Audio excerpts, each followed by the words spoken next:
It began at 3:17 in the morning, a time when the world is usually silent, except for the hum of the refrigerator. The protagonist sat on the edge of his bed, the blue light of the screen carving shadows into his tired face. He didn't remember the phone ringing.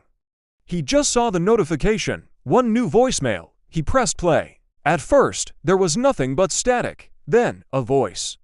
His own voice, trembling and urgent, whispered, "Don't pick up next time." The sun rose, but the chill stayed. Even in the crowded office, the sound of that message echoed in his mind. He stared at the device on his desk. It looked ordinary, yet it felt like a ticking bomb waiting to go off. Desperate for answers, he went to the experts. But some things can't be explained by circuitry and signals.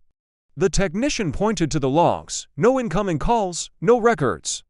According to the system, the phone had been silent all night. Back at home, the obsession took root. He prepared to capture the impossible, setting up a secondary recorder on the table. The clock ticked toward the fateful hour, 3:16. The air in the room grew heavy, thick with the scent of ozone. The phone didn't ring, yet a notification appeared instantly. New voicemail. The digital world was bleeding into his reality. He played it on the phone, his own voice again. But when he checked the recorder, there was only a hollow, dead silence. The nights began to blur. 3:10. 3:02.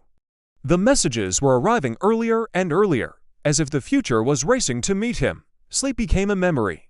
His walls became a map of a nightmare, covered in scribbled times and frantic notes. At 2:50 a.m., the silence was broken. This time, the phone didn't just notify him, it screamed, it rang. His hand shook as he reached for it. He pressed the phone to his ear and whispered a single word, "Hello." The voice on the other end wasn't frantic anymore. It was calm, cold. It said, "This is where you become me." The line went dead. In the shadows of the corner, something shifted. A silhouette that looked far too much like his own. 2:53 a.m., the phone rang again. Unknown number. The loop was closing, and the choice was finally his. To answer is to surrender. To decline is to remain in the dark. His thumb hovered over the glass as the world faded to black.